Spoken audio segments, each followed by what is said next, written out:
డెఫినెట్గా చూస్తే కన్నీళ్ళు వచ్చినాయి అందరికీ. సో ఇప్పుడు ఎవరిని తప్పుపట్టలేము, ఇప్పుడు నందమూరి ఫ్యామిలీ మనం తప్పుపట్టలేము, అప్పుడున్న సిచ్యువేషన్లు అలా ఉన్నాయి. అండ్ ఇంకోటి ఇందులో మెయిన్ విలన్ వచ్చేసి నా చంద్రబాబు నాయుడు అందరికీ తెలుసు. ఈజ్ నాగుపాము. లాస్ట్ బ్యాక్గ్రౌండ్ మ్యూజిక్ అంటే హైలైట్ వర్మ గారు, సూపర్ అండి. అండ్ నాగుపాము నో డౌట్ చంద్రబాబు నాయుడు గారు వెన్నుపోటు వచ్చారు స్పష్టంగా కనబడింది. సో పార్ట్ 1 పార్ట్ 2 అంటే ఏం లేదండి, వాళ్ళు నిజాలు చూపెట్టాలి అంటే ఒక ఫస్ట్ 1 సెకండ్ పార్ట్ ఏదైతే అనుకున్నామో మనం అనుకున్నట్టే ఇది వచ్చేసి పార్ట్ 3గా అనుకున్నారు అందరు. సో డెఫినెట్గా పార్ట్ 3 అని చెప్పొచ్చు. పార్ట్ 3లో వాస్తవాలని నిజాలని చూపించారు. అంటే నాకు తెలిసిన అంటే మనం ఎన్టీఆర్ గారి లైవ్ వీడియో చూసిన అన్నిటికీ తెలుస్తుంది. సో డెఫినెట్గా చంద్రబాబు నాయుడు ఆ రోజు వైస్రాయ్ హోటల్ అని సో పక్కనే డెఫినెట్గా పక్కనే ఐ మీన్ ఎన్టీఆర్ గారు ఆత్మ డెఫినెట్గా ఇక్కడెక్కడ ఉంటుంది. ఉన్నా ఈరోజు ఈ గోళ లేదు, ఈ దరిద్రమో లేదు. మరి ఎంత ఆ దరిద్రం చేయడం వల్ల ఈ దరిద్రం అనే ఒక సినిమా వచ్చింది.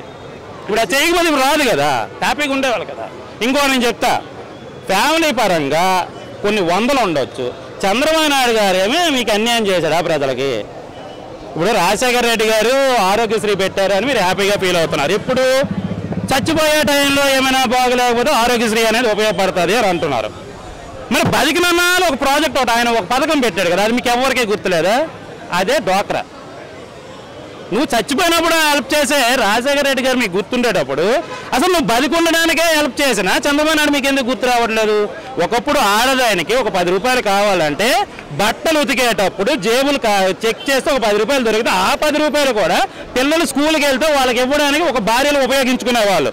అలాంటిది ఈరోజు డ్వాక్రా పథకం పెట్టిన తర్వాత ప్రతి ఒక్క ఇంట్లో ఆడదే హ్యాపీగా వాళ్ళ ఫ్యామిలీని చూసుకుని ఒక ముద్ద పెడుతుంది. భర్తకు డబ్బులు కావాలంటే భార్యకు అడుగుతుంటే భార్య డ్వాక్రా నుంచి తీసుకొస్తుంది. అంటే లైఫ్ లాంగ్ ఒక ఫ్యామిలీని గడపడానికి వీలయ్యే ఒక పథకం చంద్రబాబు నాయుడు గారు పెట్టారు.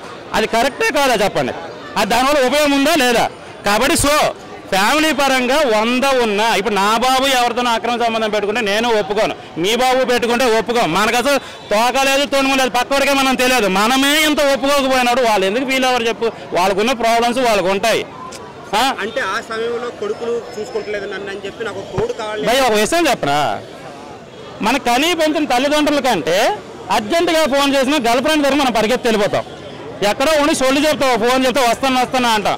24 గంటలు ఆ అమ్మాయి పక్కన కూర్చోడానికి మనం ఇష్టపడతామే కానీ మన కనీ పెంచిన ఇచ్చేసిన తల్లిదండ్రుల మీద పక్కన స్టోరీ ఏదైతే ఉందో అది పెట్టవలసి వచ్చింది. ఎందుకంటే చంద్రబాబు నాయుడు గారు ఉన్న వాళ్ళ మధ్యలో జరిగిన విషయాలు మాకు తెలియదు. ఇంకా రివ్యూ కావాలంటే పొద్దున బొంబాయి వచ్చింది. బాలకృష్ణ గారి డైలాగ్స్ హైలైట్ ఈ మూవీలో ఫస్ట్ హాఫ్ లో. చాలా బాగుంది మూవీ, మీరు అందరు చూడాలి. ఏ డైలాగ్ బాగుంది మూవీలో? డైలాగ్ విషయాలకు వస్తే చాలానే ఉన్నాయి, మా పవర్ఫుల్ డైలాగ్స్. మనవి నచ్చకుండా ఉండవు జనాలకి. ఇప్పుడు నా డైలాగ్ ఉంది, దాన్ని బయటికి లేకొచ్చి 2 పీకితే అనే డైలాగ్ ఉంది ఒకటి. ఇంకా చాలానే ఉన్నాయి.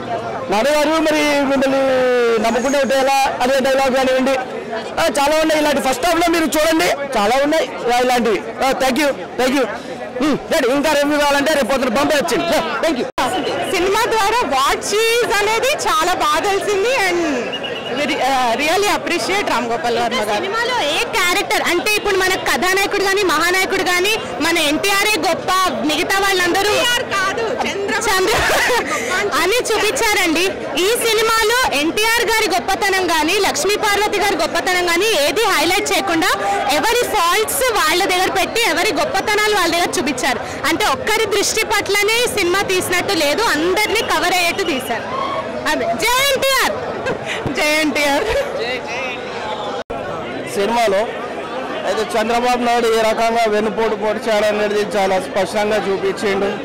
ఆ బాధతో ఆయన చనిపోవడం అనేది జరిగింది.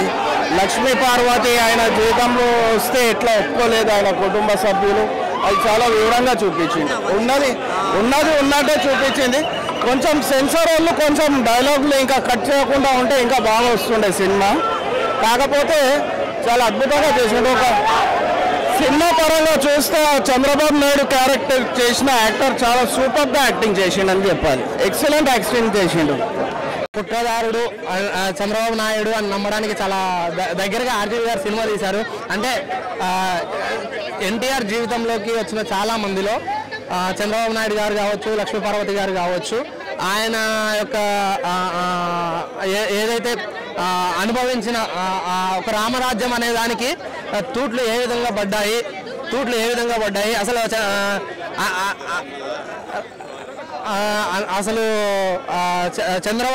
రామారావు గారు మళ్ళీ ఒక అధికారం కోల్పోయి లక్ష్మీపార్వతి గారు ఆయన జీవితంలోకి వచ్చి ఆయన జీవిత చరిత్ర రాస్తా అన్నప్పుడు వచ్చిన తర్వాత లక్ష్మీపార్వతి గారు మళ్ళీ ఆయనను ప్రోత్సహించి మళ్ళీ రాజ్యాధికారం వైపు నడిపించే టైంలో ఏదైతే తన ఫ్యామిలీ సపోర్ట్ లేకుండా ఫ్యామిలీ మెంబర్స్ యొక్క అసమర్థతను చంద్రబాబు నాయుడు ఏ విధంగా అయితే వాడుకుని అధికారంలోకి వచ్చాక అధికారాన్ని చంద్రబాబు గారు చేజిక్కించుకోవడం అనేది సినిమాలో ఆర్జీవి గారు ఎక్కడా భయపడకుండా నిజాన్ని నిక్కచ్చిగా ప్రజలందరికీ తెలిసే విధంగా తీశాడు. చాలా బాగా తీశాడు. ఫస్ట్ హాఫ్ కొంచెం బోరింగ్గా అనిపించినప్పటికీ, ఎందుకంటే వాస్తవాలు వచ్చేటప్పుడు సినిమాని పూర్తిగా చూపించాలి కాబట్టి సినిమాని ప్రతి ఒక్క అంశాన్ని చూపిస్తూ లక్ష్మీపార్వతి గారు వారి గురించి అయినా, రామారావు గురించి అయినా, చంద్రబాబు గారి గురించి అయినా ఏదైనా సరే వాస్తవాన్ని ఎలా ఉందో అలా తీసిన దర్శకుడిగా మన ఆర్జీవి గారు మిగిలిపోతారు. చాలా నిక్కచ్చిగా నిర్మమాటంగా ఎవరికి భయపడకుండా సినిమాని తీశాడు. అసలు ఏం జరిగింది జీవితంలో అనేది. సో చంద్రబాబు నాయుడు గారు ఎలా కుట్రపన్నారు, ఎలా అసలు వెన్నుపోటు పొడిచారు అనేది సినిమా చూస్తే ప్రతి ఒక్కరికి అర్థమవుతుంది. కథానాయకుడు మహానాయకుడు సినిమానికి సీక్వెల్గానే అందరూ చెప్పుకున్నట్టుగానే ఈ సినిమా ఉంది. అక్కడ ఏ విధంగా అయితే రామారావుని పొగిడారో, నాదెళ్ల భాస్కరరావుని తిట్టారో దానికంటే వాస్తవంగా ఈ సినిమాని తీశాడు ఆర్జీవి గారు. చాలా బాగా తీశారు. సో బ్యాడ్ అని కాదు, ఒరిజినల్ చూపించారండి. నేనైతే అలానే అనుకున్నా. సో